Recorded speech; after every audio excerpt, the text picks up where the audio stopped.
আজকের সেশনে আমরা ডাইমেনশন নিয়ে আলোচনা করব।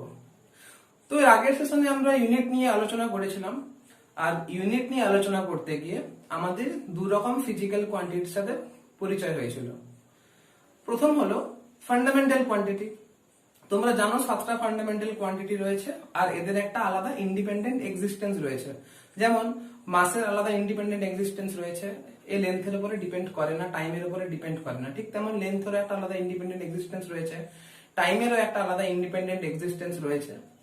আরেক ধরনের ফিজিক্যাল কোয়ান্টিটি হলো যেটাকে আমরা ডেরাইভ কোয়ান্টিটি নামে জানি। এখন তোমরা জানো ডেরাইভ কোয়ান্টিটির আলাদা করে কোনো ইন্ডিপেন্ডেন্ট এক্সিস্টেন্স নেই। যে কোনো ডেরাইভ কোয়ান্টিটি ফান্ডামেন্টাল কোয়ান্টিটির উপরে ডিপেন্ড করে। তো আমরা একটা উদাহরণ দিই, অ্যাক্সিলারেশন। তোমরা জানো অ্যাক্সিলারেশন ইকুয়ালস টু হচ্ছে rate of change of velocity. তো আমরা অ্যাক্সিলারেশন ইজ বলে লিখতে পারি acceleration equals to velocity by time. এখন তোমরা জানো ভেলোসিটি মানে হচ্ছে rate of change of displacement, বা এটাকে লেখা যেতে পারে ডিসপ্লেসমেন্ট বাই টাইম। আর একটা টাইম তো ছিলই। তোমরা জানো ডিসপ্লেসমেন্ট লেন্থ কে রিপ্রেজেন্ট করে, তাহলে অ্যাক্সিলারেশন নামক যে একটা ডেরাইভ কোয়ান্টিটি রয়েছে সেটা লেন্থের উপরে ডিপেন্ডেন্ট, টাইমের উপরে ডিপেন্ডেন্ট। তাহলে এখন যত ডেরাইভ কোয়ান্টিটি রয়েছে সেগুলোকে ফান্ডামেন্টাল কোয়ান্টিটি টার্মে এক্সপ্রেস করা যায়। এখন যে কোনো ডেরাইভ কোয়ান্টিটিকে লিখতে গেলে আমার পক্ষে সম্ভব নয় ফান্ডামেন্টাল কোয়ান্টিটি গুলোকে শব্দের আকারে প্রকাশ করা, কারণ সেটা অনেক টাইম টেকিং প্রসেস আর ব্যাপারটা লেন্দিও বটে। তো এই সুবিধার মানে এই অসুবিধাকে দূর করার জন্য আমরা ফান্ডামেন্টাল কোয়ান্টিটিকে কিছু নোটেশন দিয়ে রিপ্রেজেন্ট করতে পারি। তো যে তোমরা জানো যেমন আমরা মাসকে ক্যাপিটাল এম দিয়ে রিপ্রেজেন্ট করি, লেন্থকে ক্যাপিটাল এল, টাইমকে ক্যাপিটাল টি, টেম্পারেচারকে কে দিয়ে রিপ্রেজেন্ট করি, আমরা কারেন্টকে মানে ইলেকট্রিক কারেন্টকে আমরা আই দিয়ে রিপ্রেজেন্ট করি। তাহলে দেখো যদি আমাকে অ্যাক্সিলারেশনকে এই নোটেশনের টার্মে রিপ্রেজেন্ট করতে হয় তাহলে ডিসপ্লেসমেন্টের জায়গায় আমি লেন্থ বা এল লিখতে পারি, টাইম তো ক্যাপিটাল টি আরেকটা টি রয়েছে তাই জন্য টি স্কয়ার। তাহলে এটা ইজ ইকুয়াল টু লেখা যেতে পারে এল টি টু দ্য পাওয়ার -2। এখন এল টি টু দ্য পাওয়ার -2 এটা হবে অ্যাক্সিলারেশনের ডাইমেনশন নয়, ডাইমেনশনাল ফর্মুলা। তাহলে আমি লিখতে পারি dimensional formula of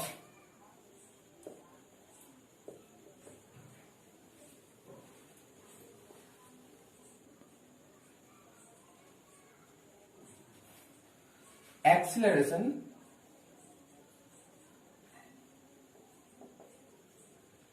equals to LT to the power -2।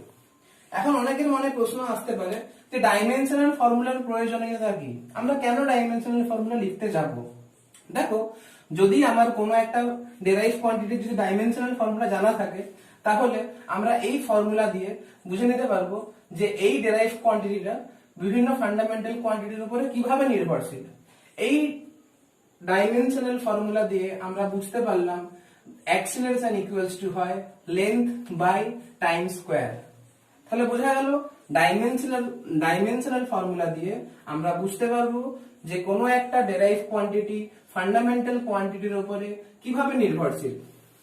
তাহলে এটা তো গেল ডাইমেনশনাল ফর্মুলা।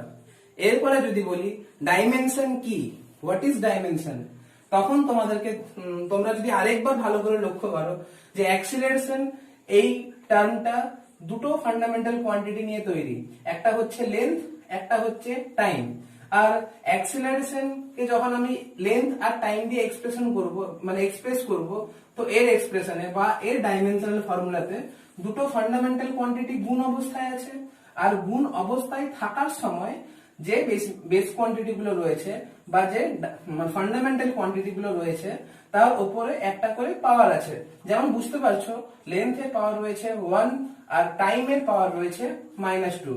তাহলে এই পাওয়ার গুলোকে বলা হবে, ধরো তাহলে এই যে 1, এই পাওয়ারটাকে বলা হবে লেন্থ এর ডাইমেনশন। কার এক্সপ্রেশনে? না অ্যাক্সিলারেশনের এক্সপ্রেশনে। বোঝা গেল? তাহলে -2 কে বলা হবে টাইমের ডাইমেনশন। কার এক্সপ্রেশনে? না অ্যাক্সিলারেশনের এক্সপ্রেশনে। তাহলে আমি যদি বলি যে অ্যাক্সিলারেশনের ডাইমেনশন কি হবে, তখন আমাকে ব্যাপারটা এভাবে এক্সপ্রেস করতে হবে।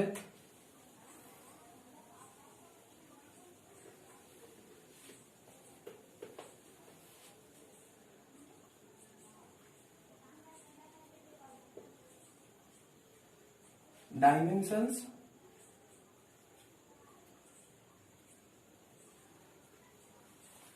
of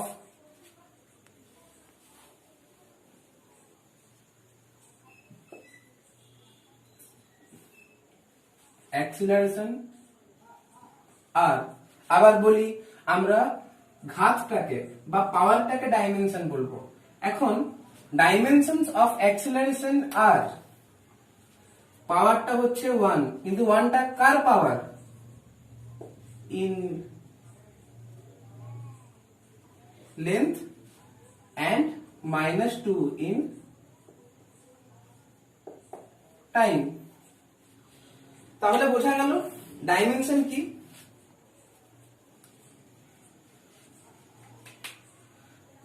এতদিন আমাদের ডাইমেনশন সম্পর্কে একটা ভুল ধারণা ছিল। আমি অনেক ছেলে মেয়েকে দেখেছি যারা ডাইমেনশন, আমি যদি জিজ্ঞাসা করি যে ডাইমেনশন এর অ্যাক্সিলারেশনের ডাইমেনশন কি হবে, তখন সে বলে দেয় যে অ্যাক্সিলারেশনের ডাইমেনশন হবে LD⁻²। কিন্তু এই কনভেনশনটা ভুল। এটা অ্যাকচুয়াল কনভেনশন নয়, এটা অ্যাকচুয়াল মেথড নয় ডাইমেনশনকে ইউজ করা। তোমাদেরকে এইভাবে রিপ্রেজেন্ট করতে হবে ডাইমেনশনকে। ঠিক আছে? তো তোমরা এটা নোট করে নাও। আর হ্যাঁ, আরেকটা জিনিস বলি, যখন তোমরা কোনো একটা কোয়ান্টিটির যদি ডাইমেনশনাল ফর্মুলা যখন বের করবে, তখন সেটাকে থার্ড ব্র্যাকেটের মধ্যে রাখতে হবে। এখন থার্ড ব্র্যাকেটের মধ্যে রাখার দরকার কি ছিল? এরও একটা কারণ আছে। তো কারণটা কি? যখন তুমি কোনো একটা ফান্ডামেন্টাল কোয়ান্টিটিকে থার্ড ব্র্যাকেট দিয়ে রিপ্রেজেন্ট করছো, বা যখন বাইরে যখন থার্ড ব্র্যাকেট দিয়ে দিচ্ছ, তখন এই থার্ড ব্র্যাকেটটা রিপ্রেজেন্ট করে, দেখো অ্যাক্সিলারেশনকে আমরা একটা ফর্মুলা দিয়ে রিপ্রেজেন্ট করেছি, আমরা একটা ডাইমেনশনাল ফর্মুলা দিয়ে রিপ্রেজেন্ট করেছি, কিন্তু এই ফর্মুলাটা কার? অ্যাক্সিলারেশনের নির্দিষ্ট মান থাকে। কোনো একটা বস্তু যদি কোনো ত্বরণ নিয়ে গতিশীল হয়, বা কোনো একটা বস্তু, কোনো একটা পার্টিকেল যদি কোনো একটা অ্যাক্সিলারেশন নিয়ে যদি মুভ করে, তাহলে তার একটা মান থাকবে। কিন্তু যখনই তুমি থার্ড ব্র্যাকেট দিয়ে রিপ্রেজেন্ট করছো, তখন কিন্তু ওই অ্যাক্সিলারেশনের কিন্তু ম্যাগনিটিউডের সঙ্গে বা মানের সঙ্গে কোনো সম্পর্ক নেই। তখন এই থার্ড ব্র্যাকেটটা রিপ্রেজেন্ট করবে ওটা যে বেস কোয়ান্টিটি নিয়ে তৈরি, তার সঙ্গে অ্যাক্সিলারেশনের সম্পর্কটা কেমন। বোঝা গেল? যখনই থার্ড ব্র্যাকেটটা দিচ্ছ, তখনই সেটা থার্ড ব্র্যাকেটটা রিপ্রেজেন্ট করবে যে ওই ডেরাইভ কোয়ান্টিটি যে বেস কোয়ান্টিটি নিয়ে তৈরি, তার সঙ্গে ওই কোয়ান্টিটির সম্পর্কটা কেমন। তাই জন্য যখন তোমরা ডাইমেনশন কোনো একটা কোয়ান্টিটির বের করবে, তখন সেটাকে অবশ্যই থার্ড ব্র্যাকেটের মধ্যে রাখতে হবে। ঠিক আছে? তো তোমরা এতটা নোট করো বা স্ক্রিনশট করে নিতে পারো। এরপরে আমরা ফোর্সের ডাইমেনশন দেখবো। এখন আমরা নন টার্মের ডাইমেনশন দেখছি, তার কারণ হচ্ছে এখন যদি আননোন টার্মের ডাইমেনশন যদি হঠাৎ করে বের করে দিই, অনেকের হয়তো টার্মগুলো সম্পর্কে তোমাদের পরিচিতি নাও থাকতে পারে। তো দেখো, ফোর্স তোমরা প্রত্যেকে জানো, ফোর্স ইকুয়ালস টু হচ্ছে মাস into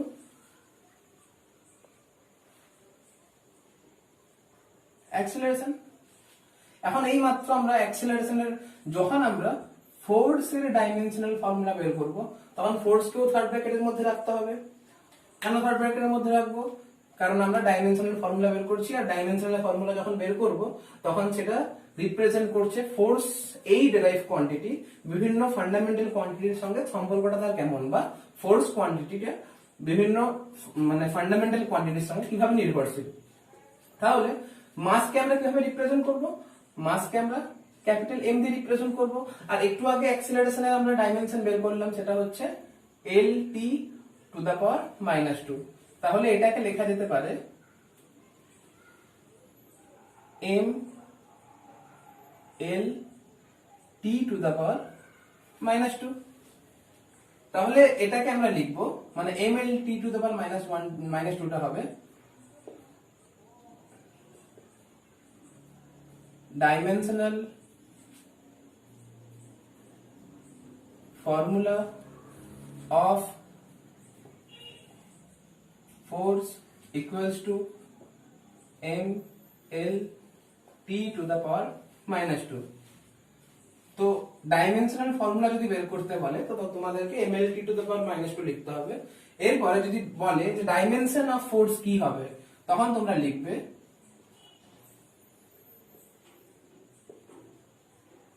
dimensions of force are 1 in mass,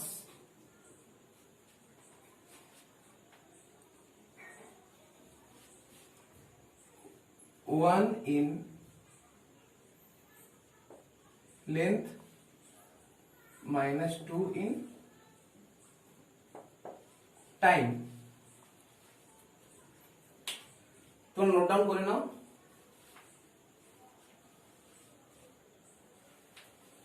এরপরে আমরা এনার্জি বা ওয়ার্ক ডানের ডাইমেনশন বের করব।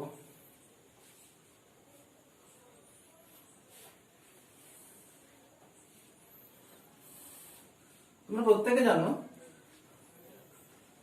এনার্জি ইকুয়ালস টু, এনার্জি হতে পারে বা ওয়ার্ক ডান হতে পারে,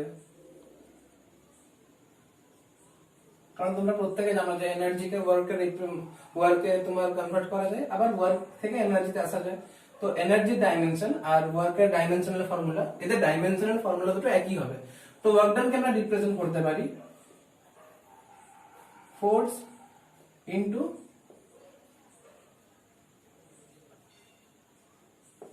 ডিসপ্লেসমেন্ট। এখন আমরা একটু আগে দেখলাম ফোর্সের,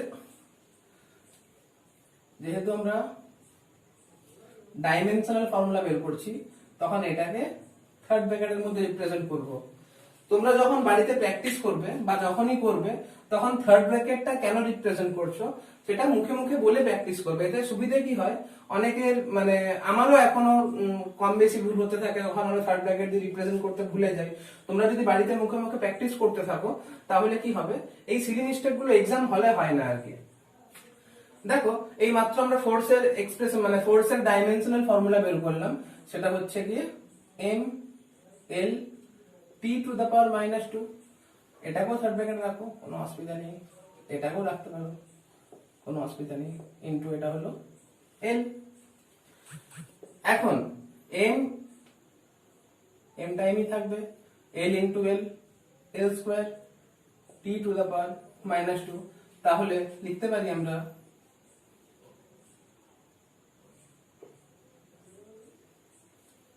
dimensional formula of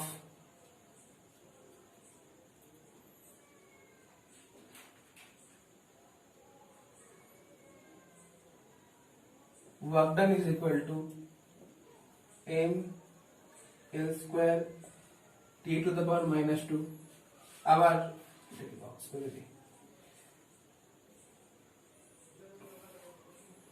আবার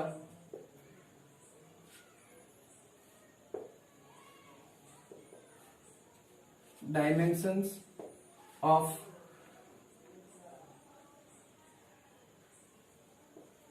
এনার্জি হতে পারে, ওয়ার্ক ডান হতে পারে, আর এখানে লিখিনি, লিখে নিতেও পারো তোমরা। তো dimensions of energy or work done are, লিখবে 1 in mass, 2 in length and -2 in time। তো খুবই সোজা জিনিস, নোট করে নাও। এরপরে আমরা এখন পাওয়ারের পড়বো। পাওয়ারের ডাইমেনশনাল ফর্মুলা কি হবে?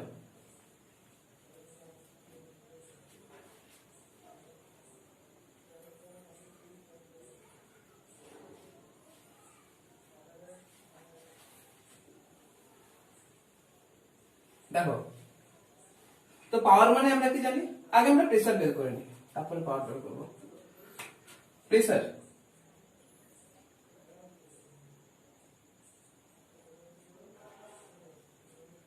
প্রেসার ইকুয়ালস টু হয়, তোমরা জানো যে কোন বল একক ক্ষেত্রফলের মধ্যে লম্বভাবে প্রযুক্ত বলকেই বলা হয় চাপ। একক ক্ষেত্রফলের মধ্যে লম্বভাবে প্রযুক্ত বলকেই বলা হয় চাপ। তাহলে আমরা প্রেসার ইকুয়ালস টু লিখতে পারি force by area, third bracket. আবার বলি, থার্ড ব্র্যাকেট কেন লিখবে? কারণ আমার সম্পর্ক চাই ফান্ডামেন্টাল কোয়ান্টিটির মধ্যে, মানের সঙ্গে এর কোনো সম্পর্ক নেই। তাহলে ফোর্স আমরা একটু আগে বের করলাম, M L T to the power -2। আর এরিয়া মানে কি? এরিয়া মানে লেন্থ ইনটু ব্রেথ। লেন্থের তো লেন্থকে রিপ্রেজেন্ট করবে, ব্রেথও লেন্থকে রিপ্রেজেন্ট করবে। তাহলে length into length, L into L equals to হবে এল স্কয়ার। তাহলে এখানে লেখা যেতে পারে এম L1 -2 মানে L টু দ্য পাওয়ার -1 আর T to the power -2 as usual থাকবে। তাহলে আমরা লিখতে পারি dimensional formula of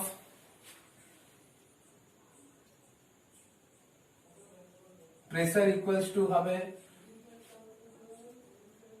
M L to the power -1 T to the power -2 আর ডাইমেনশনস অফ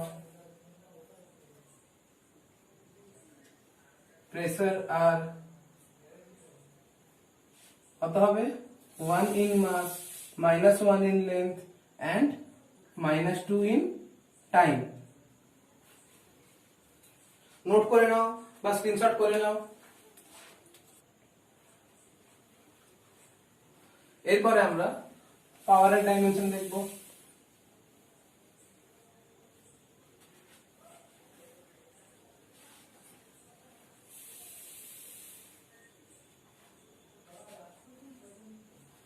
দেখো, তোমরা জানো পাওয়ার মানে কি? কার্য করার হারকে ক্ষমতা বলে। তাহলে পাওয়ার ইকুয়ালস আমরা লিখতে পারি, বা ক্ষমতা ইকুয়ালস লিখতে পারি ওয়ার্ক অর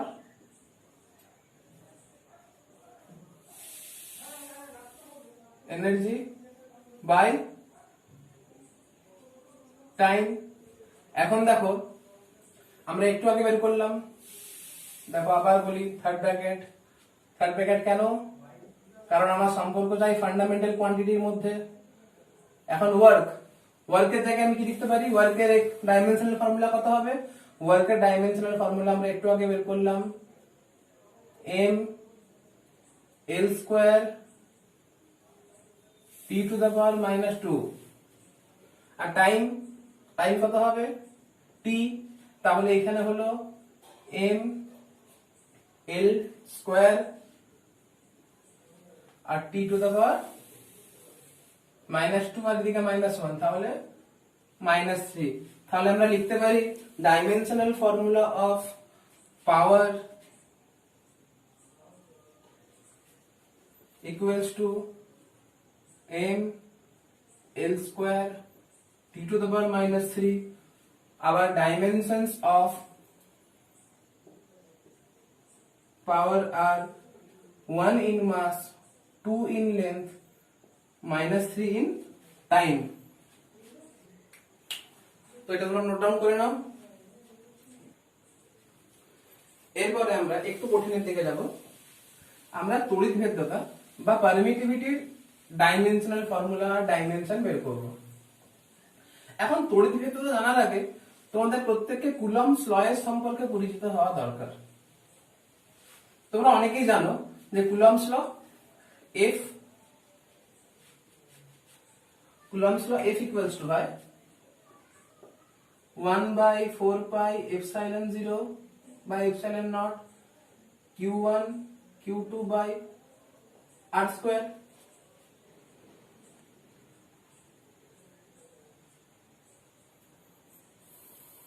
তাহলে আমি এপসাইলন ইজ ইকুয়াল টু লিখতে পারি এপসাইলন 0 ইকুয়ালস টু হবে এইখানে বসে যাবে। তাহলে দেখো আমাকে যদি এপসাইলন 0 ডাইমেনশনাল ফর্মুলা যদি বের করতে হয় বা তড়িৎ ভেদ্যতার যদি ডাইমেনশনাল ফর্মুলা বের করতে হয় তাহলে আমাকে কিউ এর ডাইমেনশন জানতে হবে। এখন কিউ এর ডাইমেনশন কত হবে? তোমরা প্রত্যেকে জানো তড়িৎ প্রবাহ মাত্রা I ইজ ইকুয়াল টু হচ্ছে আধান মানে কিউ বাই টি। তাহলে ডাইমেনশন অফ কিউ কত হবে? এখন দেখো এটাও ফান্ডামেন্টাল কোয়ান্টিটি, এটাও ফান্ডামেন্টাল কোয়ান্টিটি, তাহলে এটা হবে I ইন্টু টি। এই কিউ এর ডাইমেনশনটা আমরা এখানে কাজে লাগাবো আর এটাকে কাজে লাগিয়ে আমরা তড়িৎভেদ্যতার ডাইমেনশনাল ফর্মুলা বের করব। তাহলে এপসাইলন 0 এর ডাইমেনশন ইকুয়ালস আমরা লিখতে পারি, দেখো লক্ষ্য করো 4 পাই একটা কনস্ট্যান্ট টার্ম, 4 পাই এর কোনো ডাইমেনশন হবে না, এর ডাইমেনশনাল ফর্মুলাও থাকবে না। তাহলে epsilon 0 dimensional formula equals to হবে এর মানে কিউ এর ডাইমেনশনাল ফর্মুলা, তারপরে কিউ2 এর ডাইমেনশনাল ফর্মুলা, এফ এর dimensional formula and r square এর ডাইমেনশনাল ফর্মুলা। তাহলে আমরা লিখতে পারি q one q two F r square. Third ব্র্যাকেটের কারণ তোমরা নিশ্চয়ই জানো, তাও তোমরা যখন বাড়িতে প্র্যাকটিস করবে, মুখে বলে বলে প্র্যাকটিস করবে, তাতে কি হবে সিলি মিস্টেক কম হবে। তাহলে কিউ এর ডাইমেনশনাল ফর্মুলা কত হবে? আইটি। আমরা এখানে 1টা রিপ্রেজেন্ট করব না, শুধুমাত্র আইটি কে রিপ্রেজেন্ট করব। তাহলে এখানে হবে আইটি, এটাও হবে আইটি। এফ এর ডাইমেনশন তোমরা ডাইমেনশনাল ফর্মুলা তোমরা জানো M L T to the power -2 আর আর স্কয়ার তো হবে এল স্কয়ার। তাহলে এটা কত হবে?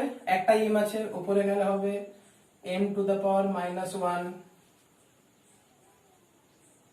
l, একটা 2 3 l টু দ্য পাওয়ার -3।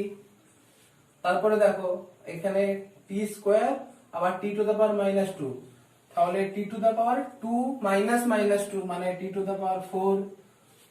কত আছে আর i স্কয়ার। তাহলে এপসাইলন 0 ডাইমেনশনাল ফর্মুলা হবে m two the power -1 l to the power -3 লিখে নিই এখানে। তাহলে ডাইমেনশনাল ফর্মুলা অফ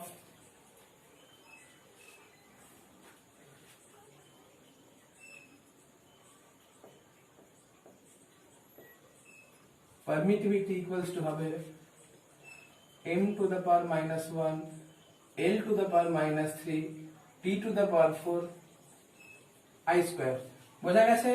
তাহলে এটা আমি এখানে মুছছিলাম। তাহলে ডাইমেনশনস অফ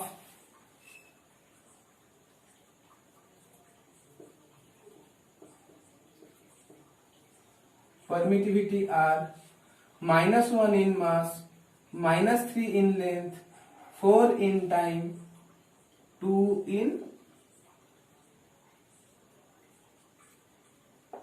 current। বোঝা গেছে? তোমরা নোট ডাউন করে নাও।